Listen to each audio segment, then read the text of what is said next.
Assalamu alaikum hettiyankoɓe biyankoɓe ayaw Piindi TV bisimilla mon e roɓɓindu jandeli moɗon weltare min dañte kala saaha huccide mon noon kadi min dañiri weltare oɗo subaka alarba hande kuyiɗon yo Allah waɗanin jaam goto fof salminama e inde ko noon manama e jettoɗe serenɓe men jettaki e laal gotol calminama juura berta juuɗe ñaga to aw yuppo e Sénégal e aduna foof mboros holo en caggal jaam dumo e nder leydi meɗen Sénégal ɗum noon hettiyankoɓe biyankoɓe ne jeeya ko ɓuuri tengtude e jaydel ɗi hande recours aji luldiɓe mbaɗi déposé toon to conseil constitutionnel kamɓe wiyaɓe ɓe jeeyetake e sungoli ɗi ɗum ɗon noon goɗɗum nani hen woni hakkude Karim Wade Ceerno Alassane Sall joni wonta so Allahu lamɗo jaaɓi noon tigui hettiyankoɓe ɓiyankoɓe gudditiren jayde gendire le soleil jayde le soleil noon e oɗo subaka kañum dawri tan ko arde e ko fayi e tan liggey mo gardiɗo leydi ndi liggi faade tan e ko ganduɗa kañum wiyete équité sociale e to banggue territorial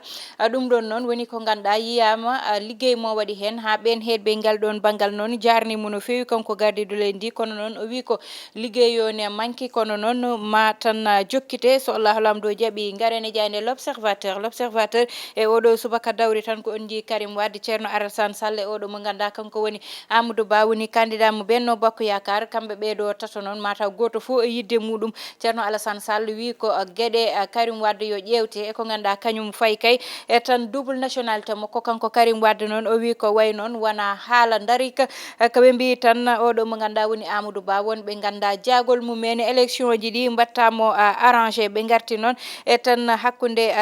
kan dañɗo toon to ganduɗa woni diwan mo Côte d'Ivoire Sénégal e darde muɗum tonete yewtere mawde ɓe dañi e nder jayde nde ha tengti tan e ko ganduɗa ko kañum woni ha joni jayde l'observateur ɓe mbi oɗo jetteteɗo Diallo kay kañum noon filmanno tan ko liggodiɓe muɗum so naati e nder tarodde ko toon noon o filmannoɓe kanko oɗo hawa fawa junggo garene jayde Walfadjri noon e oɗo subaka ari tan ko wiide ko prolongation faade kay e parrainage uji ɗi sawɓe kay hewɓe ɓe ganduɗa kay woni dariɓe Mimi Touré e tan Bougane Gueye Dany wondiɓe mabɓe koɓe dariɓe kay gam wiide tan nannude recours aji mabɓe kono kadi wiide yo gueɗe ɗe ƴewte no hannirta ni ɓe mbi noon Karim Wade kañum noon darima hollirde tan kayit kollirowo kanko nationalité goto o jogui te oɗon nationalité ko nationalité sénégalaise garane jayde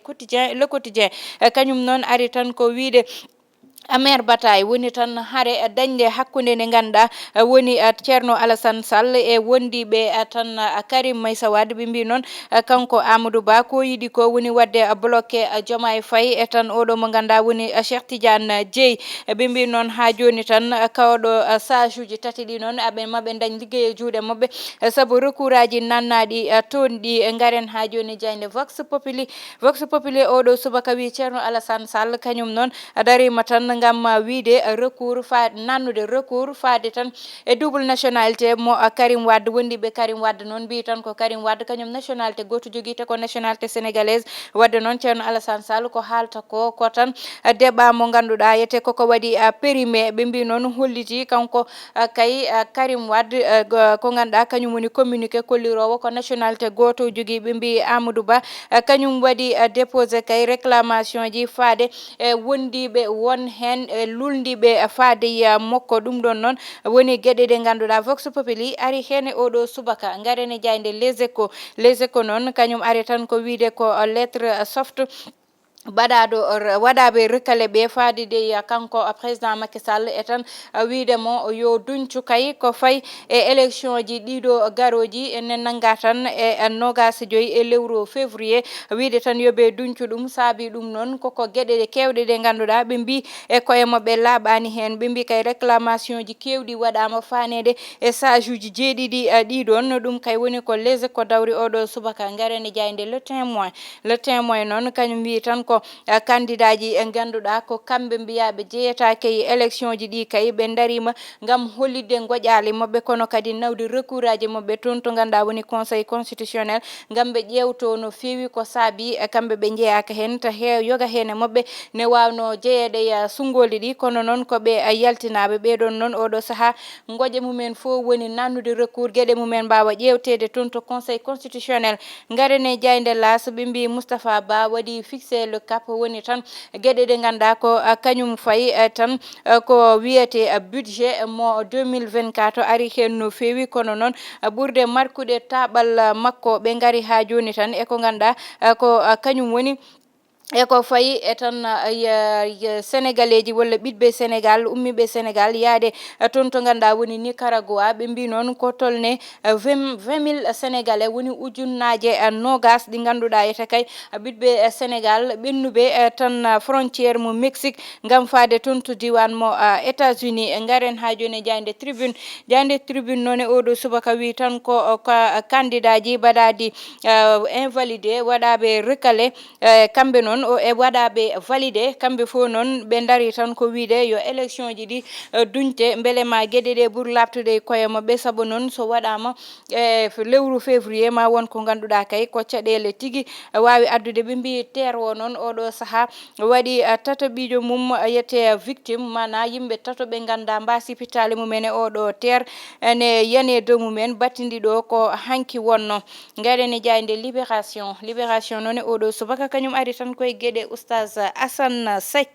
ɓe mbi oustage Assane Seck noon kañum ne komo ganduɗa tan ene dañno caɗele hakkude muɗum e justice ha fawa junggo ɓe mbi noon ko ñagotono liberté provisoire o rokkaka ɗum ɓe mbi noon ko ɓeydiɗo nanguede kay oɗo saaha goɗɗo mo ganduɗa mo wonduno e muɗum tonete kañum nene woni Pape Sané noon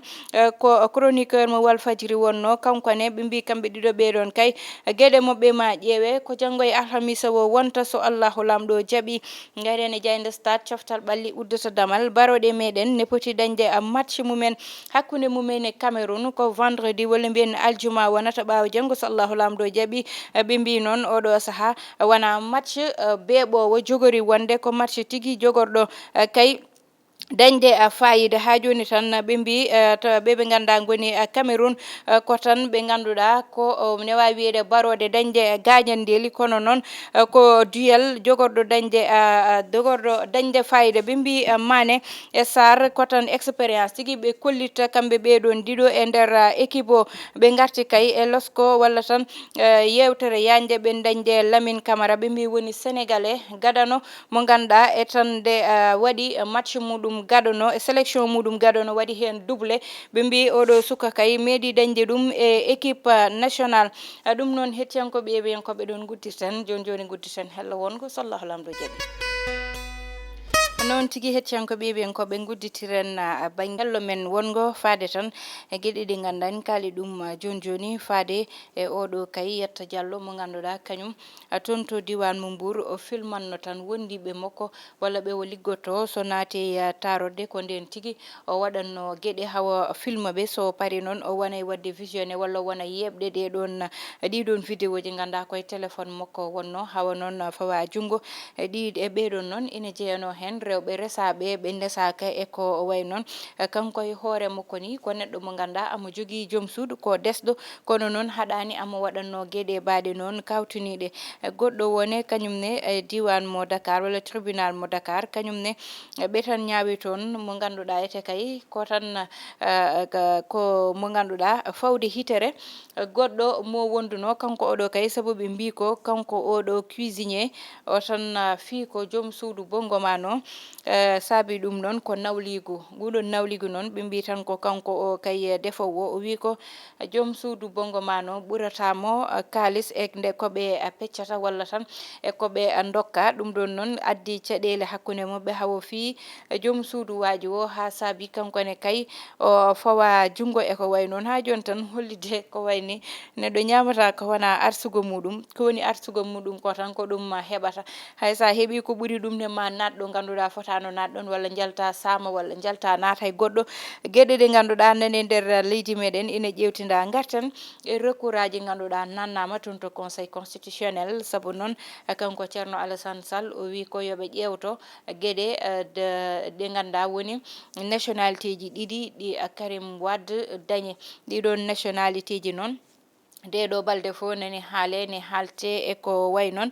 kanko Karim Wade noon ɓe mbi o waɗi communiqué eko way noon saabu ne anda Karim Wade gila ummi Sénégal yehi Qatar ha joni konnguɗi muɗum nanetake saaha foof koye communiqué ji walla e page Facebook makko eko way noon ko heno haalata namdal ngal noon woni beele oɗon mo ganduɗa hande haalata watta communiqué beele ma waw arde gam wadde campagne muɗum no hannirta ni walla ko woɗɓe poti waɗandemo campagne hawo o so tawi par exemple o fooli o ara o jooɗo e jappere makko en tout cas ko question ji ɗi ganduɗa ete hande question ji badɗi fayida holko saabi kamɓe PDS à chaque fois tan ɓe mbatta mise koye neɗɗo goto woni ɓi président mo ganduɗa ete wonnoɗo bamum natti wonde président kanko amoni haajuji goɗɗi amon to Qatar waɗa activité ji makko eko way noon holko joƴƴinimo toon to Qatar o artani ɗo e Sénégal ɓe jaɓata laɓɓintinde ɗum holko saabi watta communiqué amo jooɗi toon to diwan mo Qatar ɗum ɗon laɓɓitinaka haalaka saaha foof ñande nden vidéo mo ganduɗa waɗama ko vidéo mo ganduɗa vidéo montage wonno waɗa o sara e réseaux sociaux ji ɗi holko saabi kanko e hoore makko o wawa ƴettude e téléphone makko walla o ƴetta caméra makko o filma hoore makko o waɗa communiqué ɗum ɗon ne ko namdal ganduɗa laɓɓitinaka kanko Karim Wade holko saabi o jaɓata haalde beele ko toujours prisonnier toon to diwan mo Qatar walla ko toujours kaɗaɗo haalde walla holko haaɗimo haalde kanko Karim Wade ɗum ɗon fof ko namdal kono noon ha yesso ko lawol saabu ɓoyata seeɗa so tawi liste définitive o waɗama haalama faadi e élection ji ɗi jogorɓe wonde candidat ji haade ɓoyde ko ganduɗa ko kañum fayi e gueɗe campagne o uddite candidat ji jaahay élection so tawi kanko o jeeya koye candidat ji ala ko joguimo faade e ñamade o jogani Sénégal walla faade e double nationalité makko ɗum ɗon fof noon gueɗe ɗiɗɗe foof en tout cas ma laaɓ so conseil constitutionnel mbaɗi décidé ma kal beele mo ya walla o yata so yeehi ma ande koppareje joganino Sénégal ngal ɗon ɓanggal o laaɓi hen ma ande double nationalité kalteɗo o jogaki nationalité ji ɗiɗi en tout cas ko wawi hen wonde fo recours nannama toon to conseil constitutionnel hedditi kayko ɓe kette kamɓe ɓeɗon sage uji jeeɗiɗi ɗi holko ɓe jogori addude e ɗeɗon gueɗe e woɗɓe nannuɓe recours mumen woni mbaɗaɓe recalé kamɓene ɓe duttini recours aji mabɓe toon to conseil constitutionnel beele ma won ligguey juɗɗo walla ligguey mo juutani en tout cas ha yesso ko lawol hettiyankoɓe heeɓiyankoɓe ɗo guddirten roɓɓindu ƴaydeli meɗen tuttude wonade gongol so Allahu lamdo jaaɓi ko bani moon Debay Sata Ndiaye heeɗano en haalirde nde to banggue caméra heeɗano en toon ko Abouba to banggue montage ko Djiby Dieng ha gongol so Allahu lamdo jaaɓi